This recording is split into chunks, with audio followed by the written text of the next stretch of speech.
Good morning, children. Previously, we have discussed about nutrition and respiration. Both lessons we have discussed. So, in the nutrition lesson, we have discussed about food supplementary system.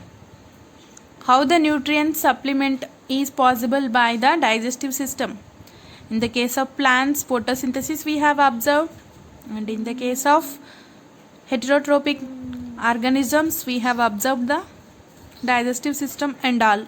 And while coming to the respiration, in that energy gaining system we have observed. So how the ATP packets generates energy will generates from the mitochondria in the form of ATP we have discussed, and all those nutrients, gases and liquids, how they are transporting throughout the body. So for growth and maintenance, each and every body of organisms should be participate in the transportation. That means each and every body or each and every organism needed to transport those materials like gases, liquids and solids. All materials should be transportable throughout the body. Each and every individual body part should be needed to participate in that. So each and every body part needed those nutrients, gases and liquids. That's why we need a system to transport those materials. A special system we needed. That specialized system is circulatory system. For transportation we need circulatory system. So now we are going to see in this lesson about this circulatory system. So for circulatory system we need to maintain a specialized mechanism. So for that a specialized pumping device we need. That specialized pumping device in animals and human beings is heart. So heart is the pumping device. We are going to see about heart, about blood vessels and about the blood vessels and how the circulation going on, double circulation and single circulation, and about the different blood vessels like arteries, veins, blood capillaries. About all these three types of blood vessels we are going to discuss in this lesson, and how the circulation taking place, and another type of system, lymphatic system. So about that also we need to discuss in this lesson, and evaluation of the transportation in different animals and different organisms like unicellular and multicellular organisms. How the transportation taking place we are going to see in this lesson, and about blood pressure also we are going to discuss in this lesson. Coagulation of blood, that is clotting of blood, that also we are going to see in this lesson. And while coming to the material transportation within the plants also we are going to see some specialized cases, absorbing root hairs and all. How the osmosis process taking place in plants we are going to see in this lesson, and about root pressure, and what is the relation between transpiration and transportation also we will go to discuss in this lesson. So this is the introduction about this lesson. We are going to start now. Children, while coming to the exact lesson, circulatory system is a specialized system we are going to understand in this lesson actually. So for transportation we need a specialized system for transportation, that is called as circulatory system. Under this mechanism, if we take amoeba and hydra etc. we are taking, means at that time osmosis and diffusion process taking place to transport the material throughout the body of the amoeba and hydra, all those in that organisms, osmosis and diffusion taking place. While coming to the bigger and higher animals, we need to develop, or that higher animals need to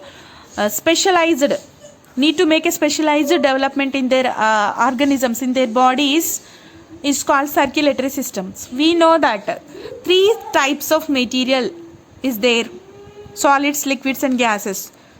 So with a single system, is it possible to transport throughout the body? With a single system, all these three types of material we need to transport throughout the body.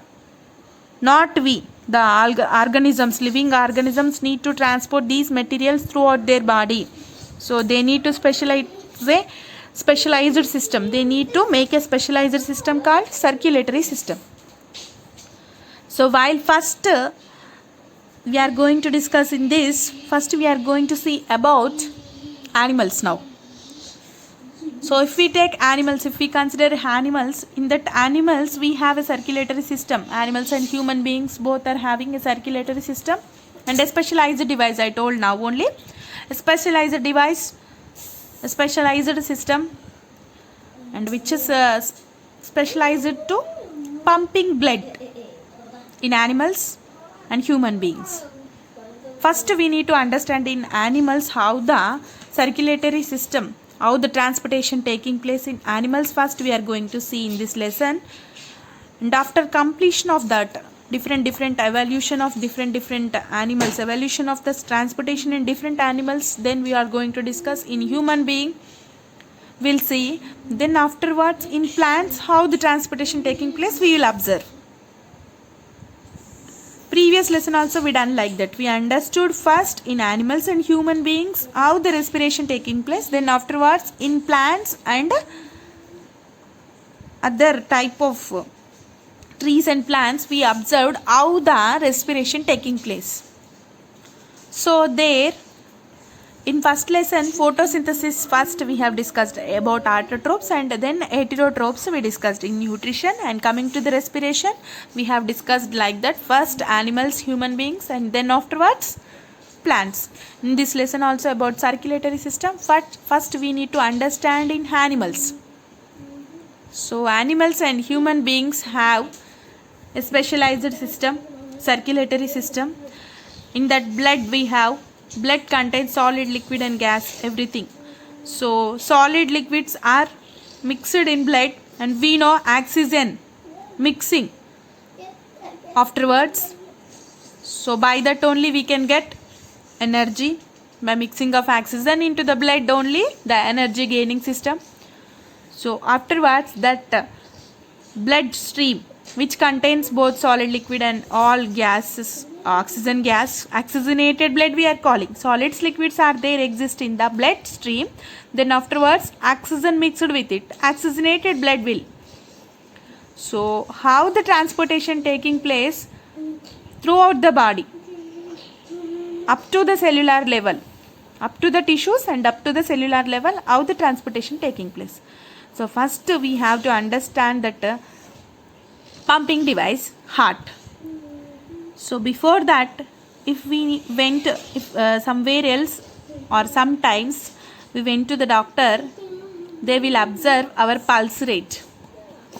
So what is the relation between the pulse rate and the heartbeat? So keep your middle fingers on your waist below the thumb, and you can observe rhythmically up and down vibrations will be there. That count vibration per minute are called pulse rate per minute. That is exactly equal to the heartbeat.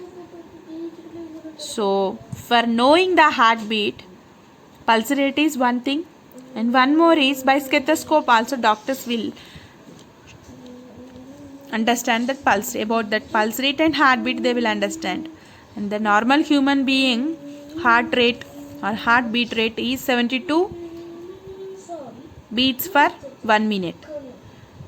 Here first stethoscope was invented by Laennec, and he found the stethoscope with the help of a paper tube. Before that they observed by keeping their ear on the heart, on the chest of the human being left side, just 10 inches, 6 inches below the neck they observed. So then afterwards with a paper tube, one end they kept on the chest, just exactly 6 inches below the neck, and they observe and they heard the heart beating. The first, then afterwards they used paper tubes, and then afterwards they used bamboo. bamboo instead of paper tube they used. Then afterwards, while we are observing the heart of animal and heart of human being, so first we need to understand about human beings, because we all are needed to know about the basic information on our body. We need to get the basic information, basic idea and basic understanding on our own health and our own body mechanism. So about our heart we need to understand means our fist size is our heart size. One more time I am repeating children, our fist size. So each and every individual person fist size is their heart size. So likewise, everyone's fist size is different. Why? Because of their heart size is also like that. So arteries, veins and capillaries are the three types of blood vessels in a human body. Arteries, veins, capillaries. And here arteries are responsible for which are bringing blood outwards to the heart, to the remaining body parts. And while coming to the veins, they are bringing blood to the heart. And capillaries are the blood capillaries which are connected to the arteries, and collecting blood. Then afterwards these are connected to the tissue level blood, tissue level cells. They are taking and they are bringing blood to the tissues and cells, individual cells, top to bottom. Here veins are collecting blood from the all body parts. These are blood vessels and these are blood capillaries. This is the difference between these two. And one more thing I want to tell you here, capillaries carry blood away from the body and exchange nutrients, waste and oxygen with tissues at the cellular level. And veins are blood vessels that bring blood back to the heart. Capillaries carry blood away from the heart. Capillaries carry blood away from the heart and exchange nutrients, waste and oxygen with tissues at the cellular level. The exchange of nutrients, waste and oxygen with tissues at the cellular level, and also these carry blood away from the heart and away from the whole body, and away from the heart and to the cellular level. Tissues, nutrients, waste and oxygen exchange is possible by blood capillaries. So veins are the blood vessels that bring blood back to the heart and drain blood from organs and limbs. Veins will collect. Capillaries will give to the all organs and limbs. Blood given by capillaries to the all body parts. Capillaries are connected to the arteries. Arteries bring blood from the heart. I think you understand about these arteries, veins and capillaries. So next we will see about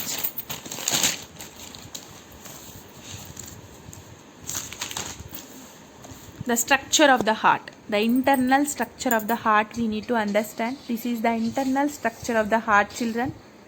So I want to tell you about this internal structure of the heart. So the shape of the heart, pear shaped structure it is having, and the outline looking it is like triangle, and it is wider at the anterior. Anterior means upper, superior means down. Anterior it is wider, anterior part of the heart wider, broader, and posterior end it is narrower. Anterior broader and posterior narrower, and it is covered by two membranes. Those are called pericardial membranes.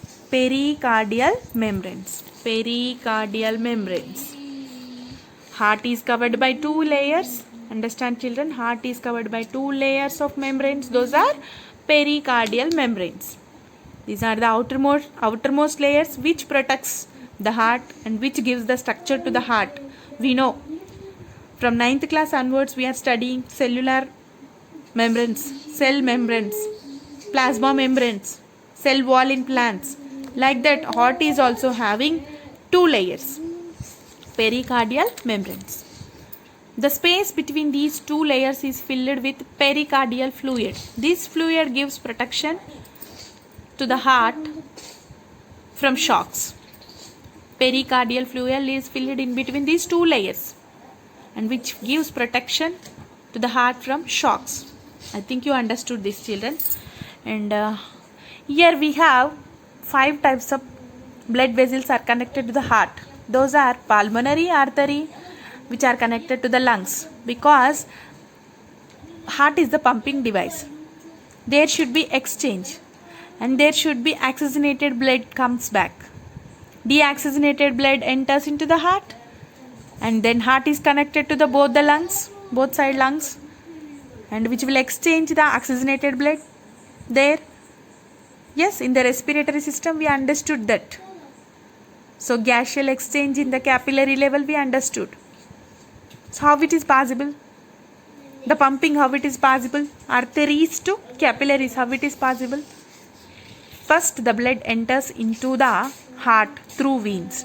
Then afterwards it enters into the both pulmonaries through pulmonary artery and pulmonary vein. So pulmonary arteries and pulmonary veins are the blood vessels, 2 types which are connected to the heart. And the inferior vena cava, superior vena cava, which are collecting blood from the body parts to the heart. Then afterwards pulmonary artery and pulmonary vein. And aorta, again it will supply blood to the body parts. So 5 types of large blood vessel stumps are attached to the heart. 5 types. This you should understand, children. First blood enters into the heart. Then it will goes to the lungs. Then afterwards come back to the heart. So here the blood reaches to the heart 2 times. For a single circulation, 2 times it is reaching to the heart. So that's why it is called as double circulation. Then afterwards the blood enters into the heart second time and goes through aorta. Then to body parts. So the major blood vessel is from left ventricle to aorta, because aorta supplying blood to the, so left ventricle to aorta means after double circulation it is entering into the aorta and afterwards to the brain and to the all body parts it will goes, it will supplies. Like that we can understand.